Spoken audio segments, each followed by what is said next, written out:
Roll call. Calling the roll, Mr. Tuma, Here.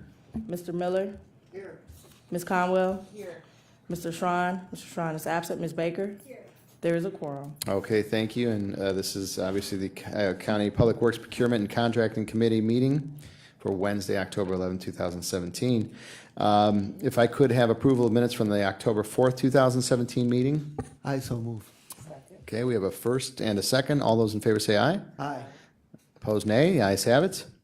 And this morning we're here for the second public hearing for ordinance number 02017-0003. And we will now open the second public hearing for consideration of an ordinance enacting Chapter 720 of the Cuyahoga County Code, authorizing Cuyahoga County to levy county motor vehicle license taxes upon the operation of motor vehicles on public roads and highways pursuant to Chapter 4504 of the Ohio Revised Code. Any correspondence received for or against the ordinance from citizens who do not testify will be distributed to all county council members and will become part of the official public record for this hearing. I will now recognize anyone who wishes to speak for or against the proposed ordinance. Please come to the podium and state your name for the record, and you'll have 3 minutes to make your presentation. Is there anybody here, Madam Clerk, speak for No, or Mr. against? Chair. Okay. Seeing none, at this point, we'll officially close the public hearing. Then we'll move forward here and ask any department representatives to address the committee and answer any questions that my colleagues might have. Excuse me, Mr. Chair, you want me to Yes. read the ordinance? Oh, I'm sorry, sure. Ordinance number 2017-0003, enacting Chapter 720 of the Cuyahoga County Code, authorizing Cuyahoga County to levy county motor vehicle license taxes upon the operation of motor vehicles on public roads and highways pursuant to Chapter 4504 of the Ohio Revised Code. Okay, thank you, Madam Clerk. And please state your name for the record, Mr. Dever. Good morning, Mr. Chairman. Excuse me. Michael Dever, Department of Public Works, here to speak on the legislation that's before you today. Thank you again for scheduling this meeting or this public hearing. Today we have one interested party to speak on the legislation, and I'd like to introduce them right Okay. now. It's Mr. Tim Linville and Christopher Sinagra with the Construction Employers Association. Tim. Thank you, Director. Thank you, Mr. Chairman, members of the council. Thank you for being here. So I appreciate the opportunity to testify on ordinance 2017-0003, motor vehicle license tax. Construction Employers Association is a multi-trade association of 160 construction-related companies based in Cleveland, Ohio. Since 1916, CEA has represented the best in commercial and industrial construction. The contractor CEA represents employ roughly 7,000 skilled tradespersons and 1,500 office management personnel in Northeast Ohio. CEA has been and will continue to be active in safety training, mentorship programs for contractors, labor relations, diversity and inclusion efforts, and the promotion of the industry's best practices. CEA agrees with the experts in the field that you've already heard from on this legislation.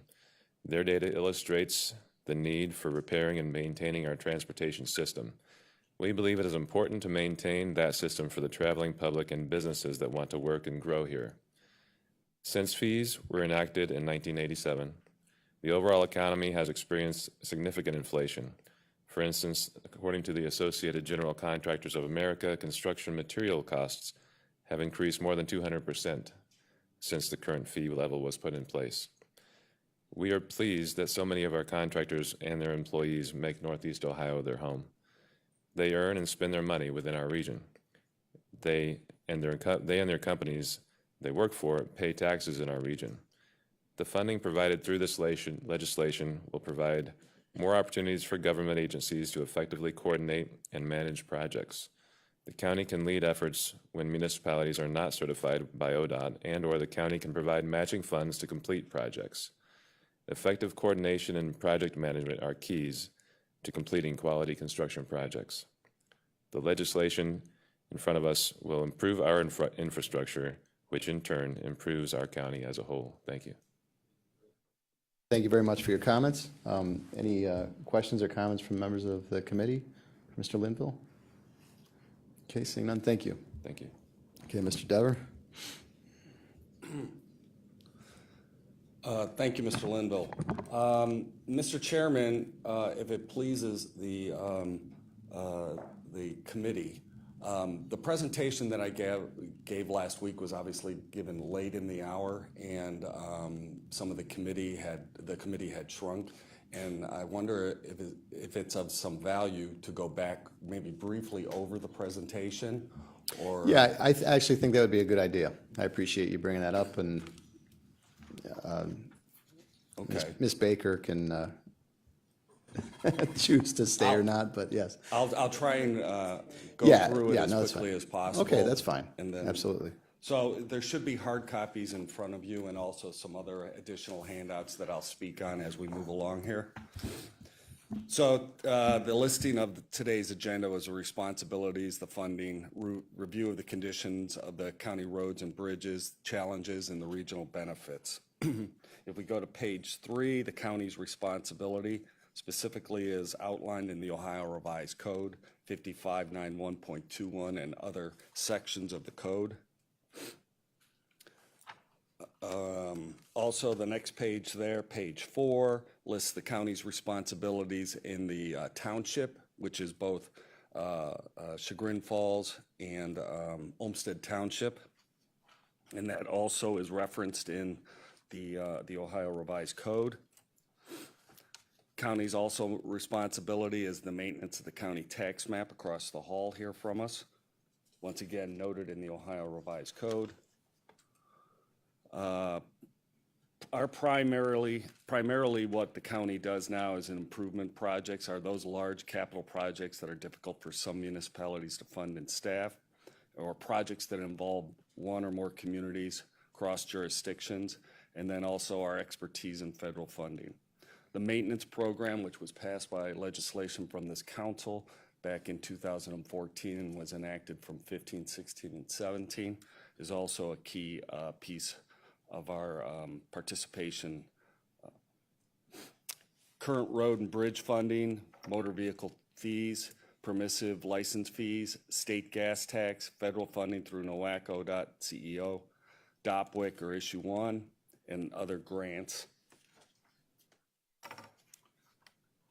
The vehicle registration fees, and so our major source of funding comes from the vehicle registrations, the $20 base license fee, which was enacted in 1979, is split between the counties and the municipalities.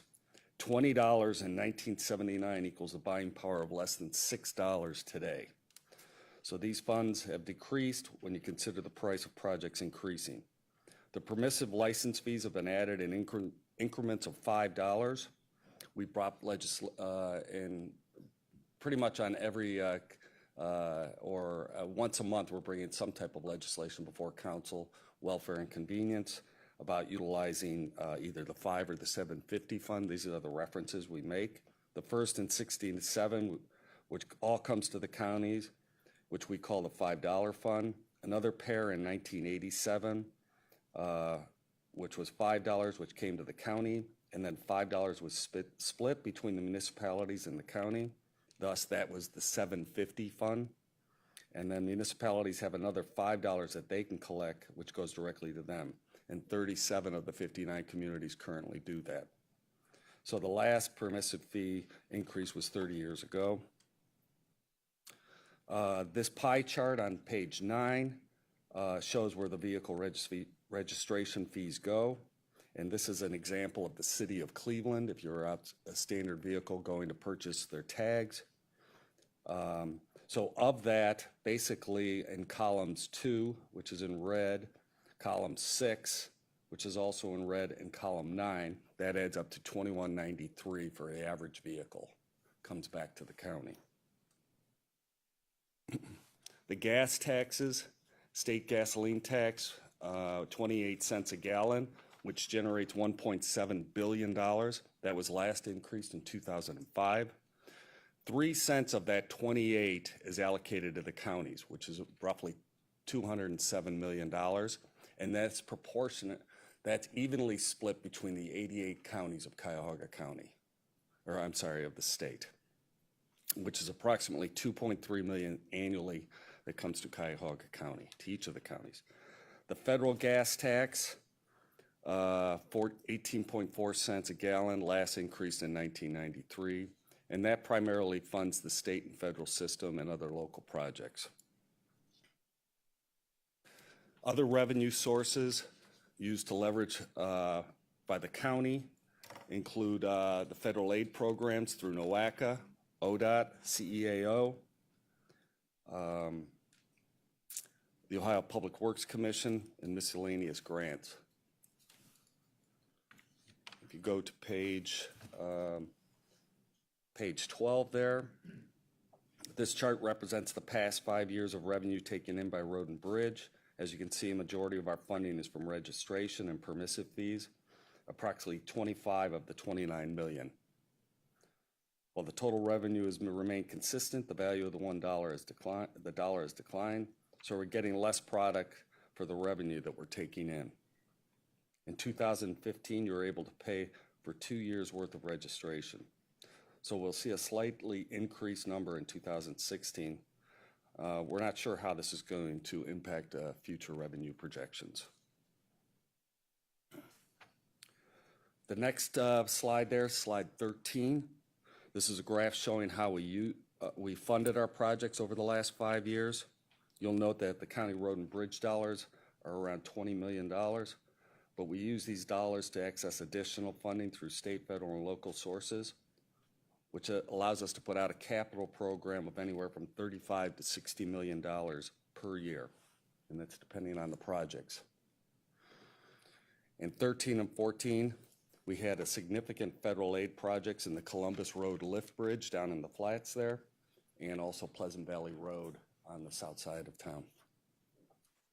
At the same time, we handed out to you, there's a handout, a large 11 by 17 sheet showing the completed projects over the last, from 1998 through 17. There may be a few projects missing from this, but we wanted to give you some document to kind of give you a sense of what kind of activity has gone on throughout the county over the last 20 years. In addition, that pie chart. Mr. Dever, just not to interrupt, just so my colleagues know, this big sheet here that they provided. Yeah, the 11 by 17. And then there's a corresponding pie chart also of showing what we spent for road and bridge, for road projects, bridge projects, and then also the contributions we made to the municipalities. That valued over $660 million. Can I, through the chair to Mr. Dever, just explain the red dot versus the gray dot? So the red dots are typically bridges and culverts, okay? And the gray are the county responsibility ones. So we've assisted on other county culvert projects that are not necessarily part of the county's responsibility. This is where we've reached out and helped the cities. No, excuse me, is that used with matching funds then? Is that how that works? Typically, we try to get a matching fund off them. Okay. It's usually in an emergency situation that these have arisen. So that's what I have on that. Okay. So the next slide there, if you go to page 14, the current road and bridge programs. Those are the listing of programs that we currently have in place, the preventative maintenance. We had handed out the overview of each of those individual programs and gave a presentation to the committee and then also the Mayors and Managers Association back in the summer. So that's helpful information that we can go through. Excuse me. The following next page there was page 15. That was the current condition of the bridges. Those that are in the deficit or critical stage or serious or critical stage are currently programmed for replacement or rehabilitation. Current road and bridge road conditions, the next slide there, page 16. This is the infamous pavement condition ratings that we've all anxiously been waiting for from NOACA. Once again, we do have a draft of that condition rating system in hand, and we've put together some information on it. It shows that there are a total of 1,100 miles of locally maintained federal aid roadway in Cuyahoga County. This includes U.S. routes, state routes, and county routes within the municipalities. The local roads within those communities are not, unless they'd like to participate, but that's a request they typically make of NOACA. So if they want to get their local roads also, those are the side streets. From this information, NOACA developed a backlog scenario that estimated the cost of bringing all federally eligible roads to a state of good repair at $388 million, which includes major rehab, minor rehab, preventative maintenance, and routine maintenance.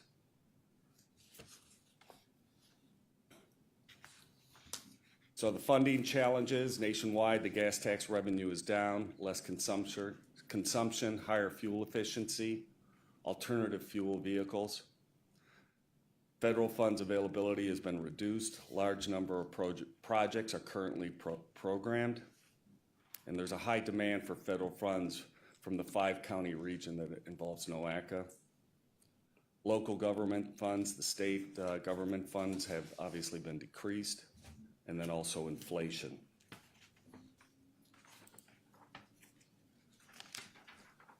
So the next page here, page 18, that gets us the real reason why we're here. The additional revenue opportunity that's before you today. In 2018-19 transportation bill, House Bill 26 gave the authority to counties to levy an additional $5 permissive fee. This could bring in from $4 to $5 million annually for the county, and this collection starts in 2019.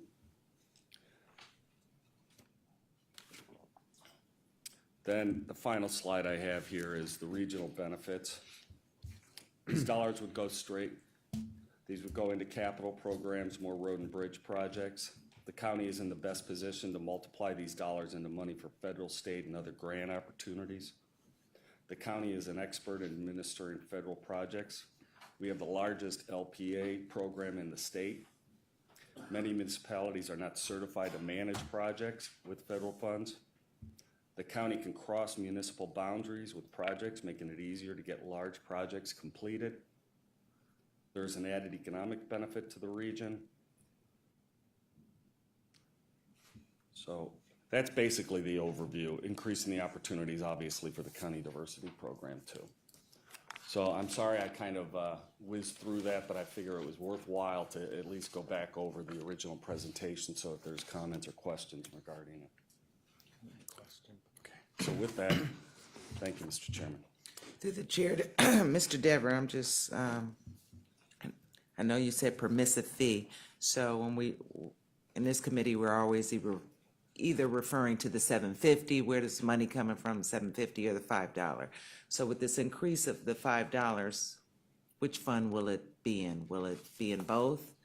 That's, You know how we're always talking about, we refer back to the $750 or for our mind's sake, so I just want to know. That's right. There's specifics to it, and actually I'll bring up our finance administrator, Mike Chambers. Yeah, it's going to be our intention to create another fund and A separate fund. a separate one. We want to make sure we account for the money separately. So how do we address that in the Well, committee? once we go through all the legislation, we'll work with financial reporting, just like the original two, and we'll set up a different fund and sub-fund for those monies. And then when we come to say with a funding source, we'll have to say the, $5, $2 or something. We'll come up with the proper, nomenclature. Okay, and with that the additional, if this goes through, is this all our $5 or are we sharing with the city or? It's all ours. Gotcha. Yeah, so the legislation that was passed by the state was just specific to the county. So those funds can only come to the county. It may prove helpful to allow the municipalities to also levy the $5 if they So, choose. But that's, the state legislature would need to make that determination. okay. Okay? Okay. Mr. Dever, just real quick, so $4 to $5 million annually is what would come from this fee. You alluded to it last week. I think Ms. Baker might have asked a question. approximately how many more projects would this permit the county to perform during a given year? Roughly, an estimate of some sort. Right, so, our intent is to go back to those current road and bridge programs that we have set up, and is to put more dollars into each of those. Much like the preventative maintenance project, over 40 plus of the 59 communities participate in that. And that has been a huge success. And our intent is to put some more dollars into that, into each of these programs. So specifically, the number of additional projects, it's difficult to quantify that because some of them are valued at $250,000 and some of them are climb up to the $2 million range. And But we it's would also- see an increase. We would see an increase in the programs that are available currently. That's for the exactly right. municipalities, That's right. Okay. And I mean, everybody always talks about increasing regionalism efforts. This is certainly another step forward in that direction as well, especially for the municipalities who have been affected by the state cuts to the municipal fund, who are always looking for assistance with respect to roads and bridges and such. Any questions from my colleagues? I'll start with Mr. Miller and then Ms. Conwell and Ms. Baker. Mr. Chairman, Mr. Dever, on pages 12 and 13 of your presentation, why is it that the road and bridge revenue is very consistent at about $29.5 million a year, but the county road and bridge capital outlay is only 18 to 20 million?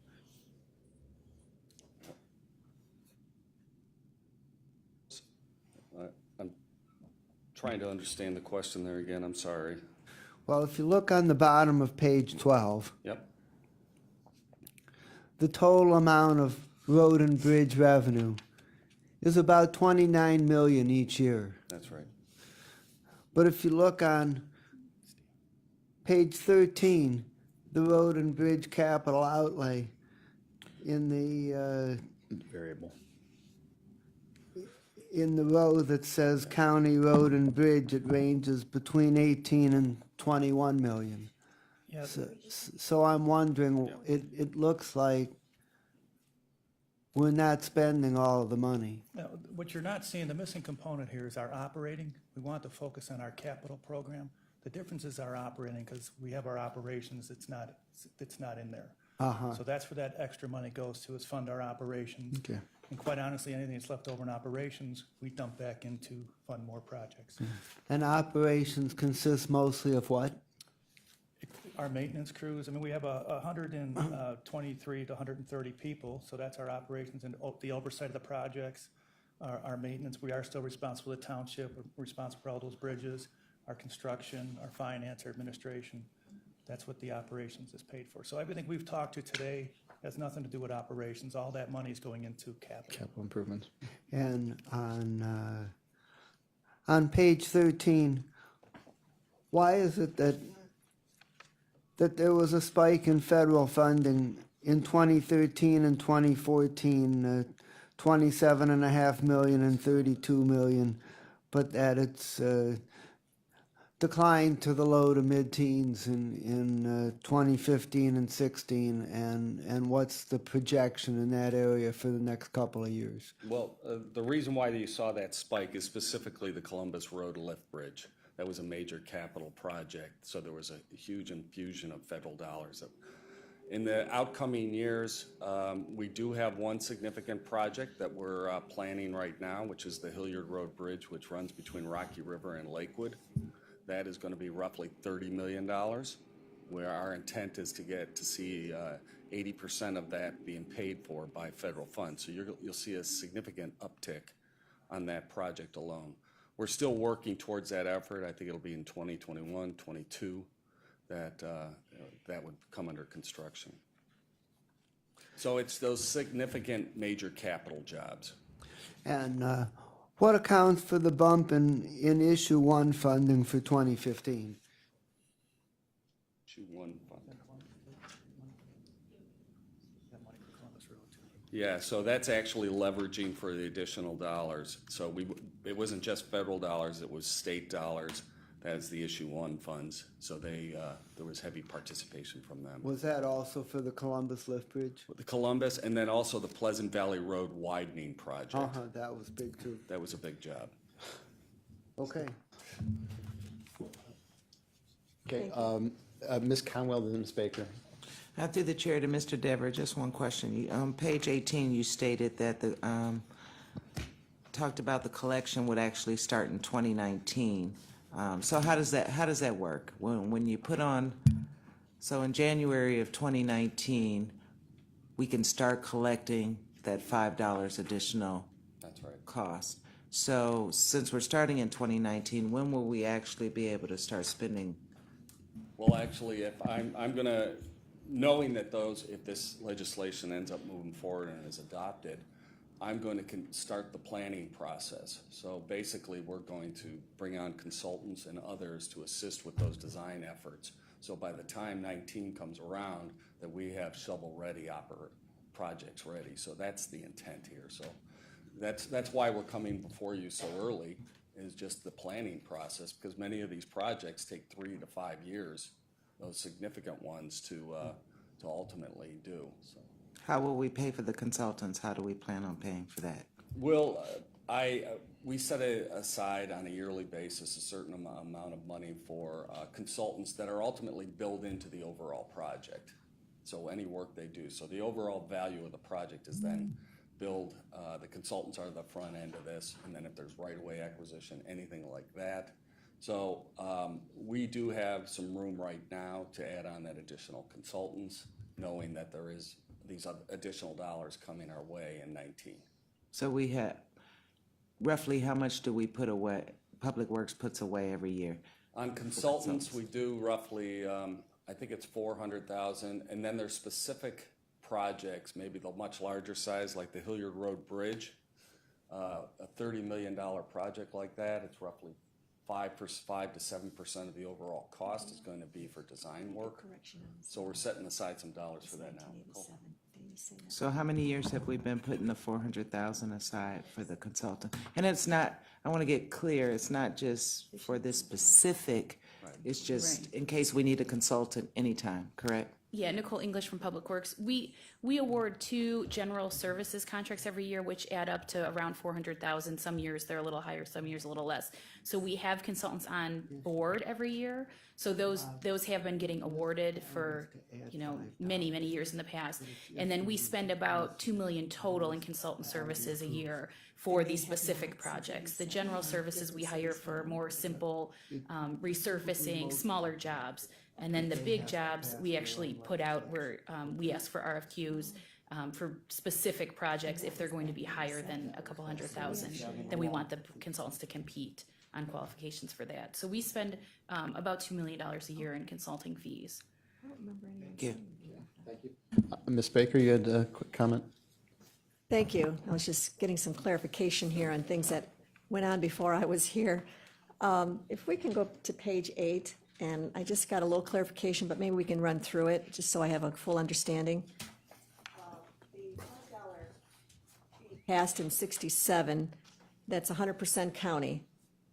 And then the 2 fees passed, which equals to $10, $750 is county and $250 is municipality. That's correct. Which means that we have $15 at that point, where $12.50 of that 15 is county, and only $250 of that is municipality or our local cities. Is that right? That's right. Okay, so that $2.50, is that like streets, as far as back roads, city Right. roads? That's Okay. right. So that's what the cities ended up using for their local program. Typically, that funds their road and bridge maintenance program. Outside of their own funding? Yeah, general funding it could be also. Okay. And then I guess the third bullet, an additional fee passed in 87, 100% municipalities. That is on them to legislate that they can also pass an additional $5? That's right. So have most cities done that? Like I said, I think it was 37 based on our information right now, 37 of the 59 communities currently have that additional $5. Okay, I didn't catch that. And so those 37, is that enter into your, no? No, not at all. That's just money that Once they, again, they probably team them up with that additional 250 that they get, so that they end up with roughly 750. okay. All right, thank you, that's good explanation. The 4 to 8 million that we think this will raise, maybe about 5 million? 4 to 5. 4 to 5 million, is that what we're saying? Is that leveraged where we're really talking about a 50-50 and that could be more like 8 to 10 million? Well, that's where we're, in our individual programs, that's leveraging those dollars from NOACA, ODOT, CEAO, those other groups. With DOPWIC also, you have to have matching dollars. So the intent is to leverage as much as possible. I think we've shown that. I guess my question is for our local governments, Right. if enacted this additional $5 fee, is that saying to them that this 50-50 program is still in place?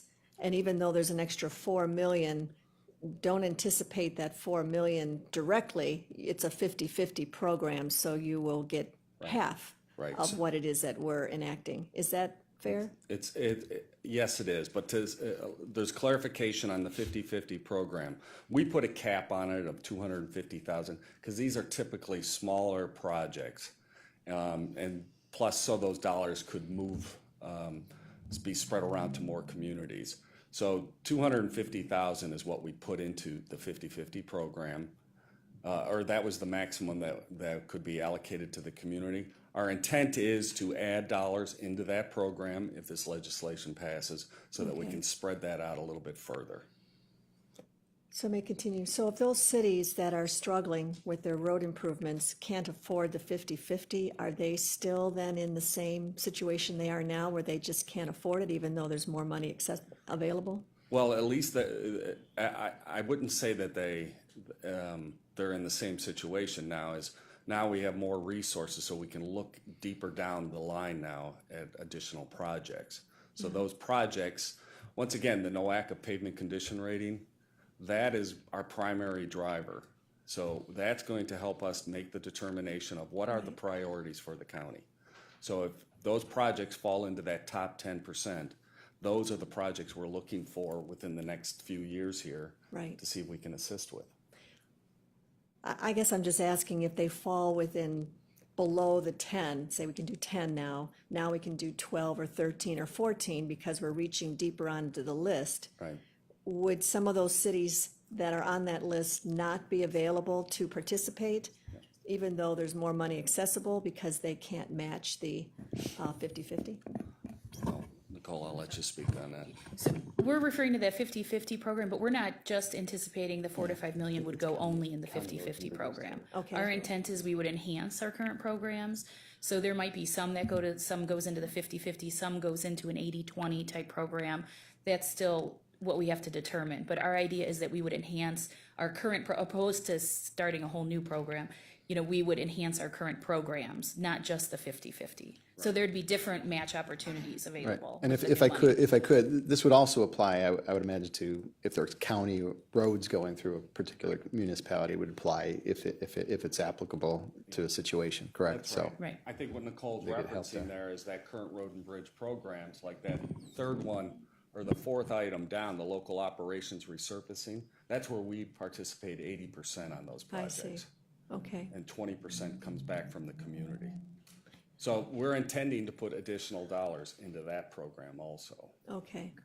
And then also use that money to match, whether it be federal money or issue one, could we increase it 100%? Maybe not 100%, but there would be some, we would hope that 4 to 5 million would turn into 7 to 8 based on our matching funds. Right, and that may be, something, I didn't really consider that until we sat down here today, that 4 to 5 million could be considerably higher, given the participations of the federal and state and local governments' contributions. So that's good to absolutely. know. Yeah, that's why I think it was important to go through this, again, this procedure that we're doing here, so. I mean, You have a follow-up? Yeah, if you don't mind. I understand the state specifically said county, but is it your intention that that you will address both city roads and county roads? Or are you just specifically going to look at the list in county roads only? Well, it's specific, I mean, we're looking at the county roads, I think they're the higher priority. And then also there's, we could participate in the US routes also. If it looks like the state isn't addressing them, we can participate in those projects. Okay. Hey, just a couple on some of these. On page 13, I noted, and this is probably just because it's new to me, but on the local municipalities line in 2016, that's 1.5 million, I'm sorry, which one? page 13, I'm sorry. under road and bridge capital outlay. Yeah, that's the local, those are the municipalities, that's their local share that they contribute. That's their local share. That's Oh, right. okay. And so that would probably increase, given the extra money that's available, that they would be able to participate in? Project too, but That, it all depends on the project. If we can get more federal money, obviously, it's hard to say yes or no to a certain question. In some of these numbers, some of these projects may have started a year early, but we're showing you the year we received the money. But to say yes or no to that, it's a little difficult till we know which project. If we can get 80% covered, right. it'd be a lot less. I guess my concern is that we don't want to increase the $5 fee and then hear back that we can't participate anyway. It's not going to the roads that we thought were under, great need. And even a 20% contribution on a road that is county, we thought would be included. I guess I'm just trying to make sure that this is going to make a difference, that our cities are going to feel it. Well, I think they will. I mean, just, none of these fees have been increased over the years. And it's been a number of years. The gas tax is really only a drop in the bucket. I mean, it helps, but the inflation on all these projects, so our thoughts are, yes, this will make an impact. And I think each of the communities, based on, the last 20 years, it's spread out pretty evenly throughout the county here. I don't think this is representative of everything, too. This was kind of put together fairly quickly, that overall 11 by 17 map. But I think there's going to be a direct impact, and I think people are going to see it on, the traveling public, so. Okay. May I address the map? It seems that there are some areas that are heavily addressed and other areas that are less addressed when it comes to the bridge and culvert projects and the roadway projects. Like District 5 seems to be pretty intense. And up in District 10 seems pretty intense. And even out in the Valley View area. Is that because what is the reason? Is there just more need out there? There's Well, that's more county roads or? There's significant waterways coming through there, the culverts and bridges, so that's why you'll see that's intense. I mean, be it the Rocky River or the Cuyahoga River, we have significant structures running over both of them. And then over on the east side there, I think it's Stone Creek. Okay. Lastly then, in looking on page 16, your current road conditions, it looks, if I'm understanding your chart, very good, good, and fair, which are usually those that don't typically get repair. Per NOACA and ODOT, it needs to be a fair to poor to get some attention, it seems anyway. Almost 80% of our roads are at least fair, if not good or very good. So that's not as bad as I thought it was out there. That's right, and I think the likes of that maintenance program, that's made a difference also, and it's only been a few years here, but in the long run, I think we're gonna be able to stretch out the life of these roads a little bit longer. So that's a good program, and we can continue to build on that kind of success. And I've got a pretty innovative staff here that's looking at a lot of different things here. So I think we're at the, I believe Cuyahoga County, we're at the front of around the state here and on innovation and doing things a little bit differently and making those dollars have a significant impact.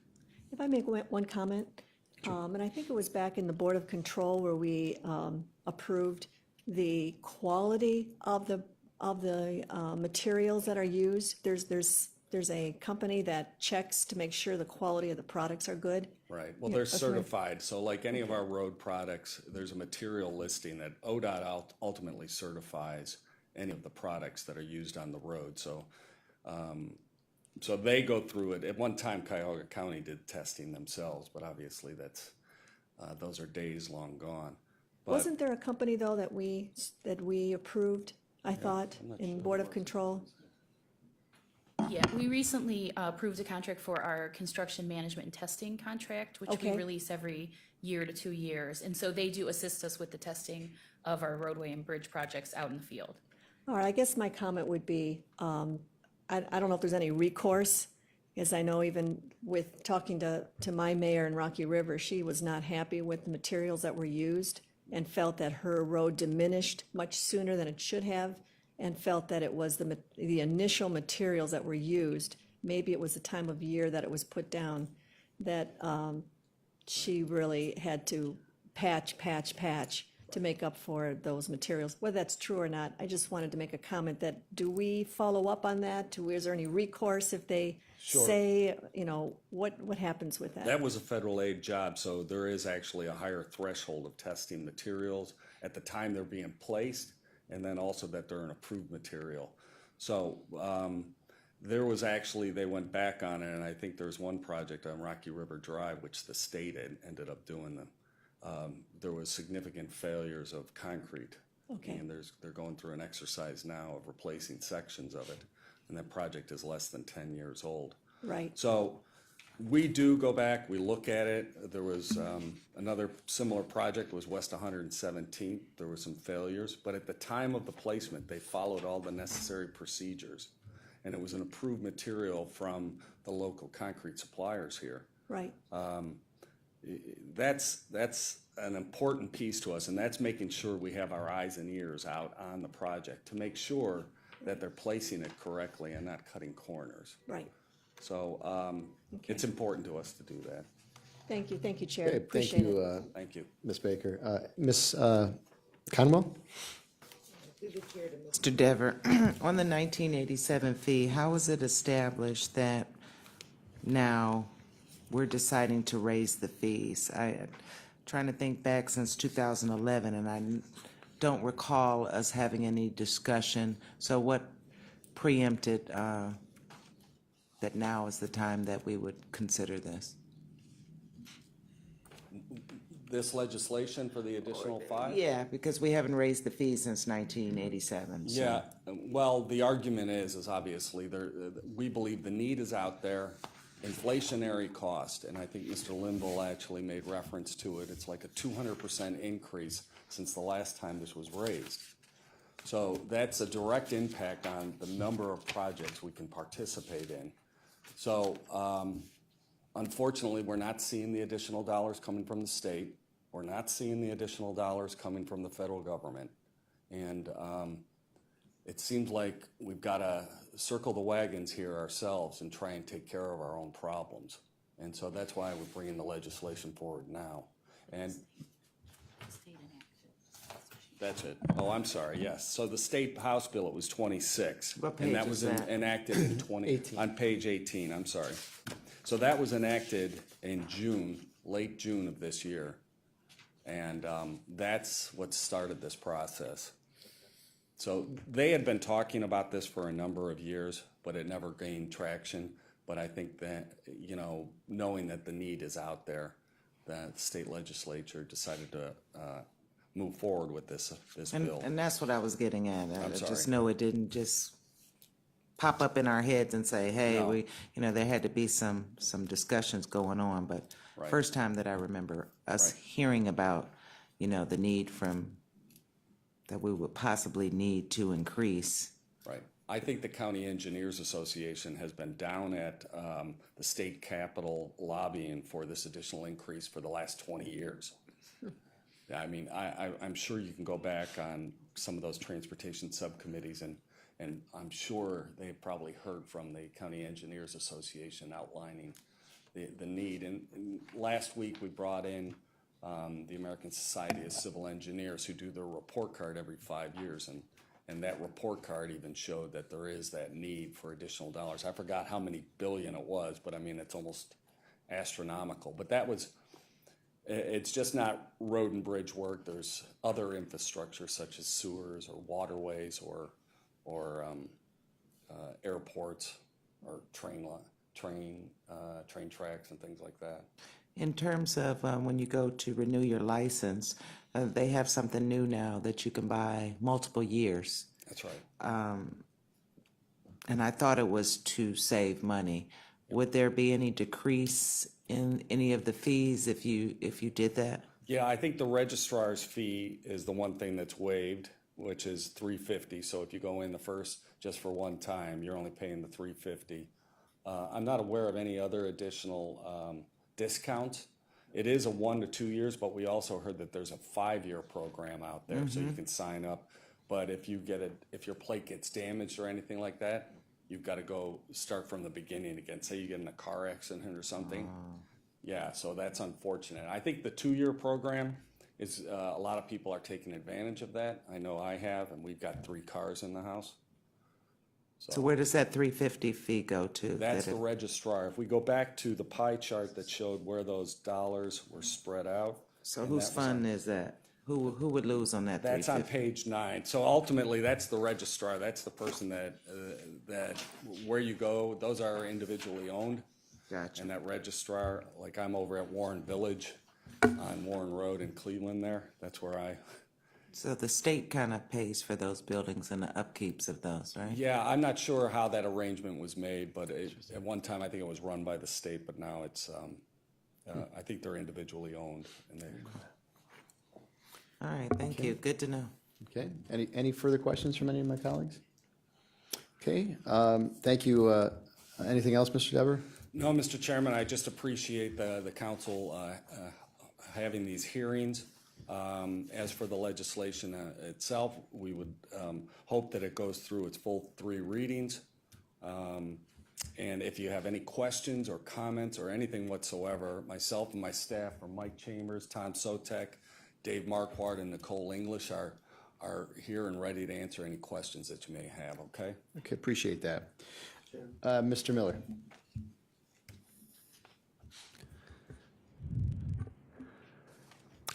I think the need for this legislation is out there, and it's been a long time since this has been increased, and registration fees are relatively low in Ohio compared to a lot of other states. I think we can handle this. So I'm going to make a motion to refer ordinance 2017-0003 to the full council for second reading. Okay, could I have a second on that? Second. Okay, so I have a motion and a second to refer 2017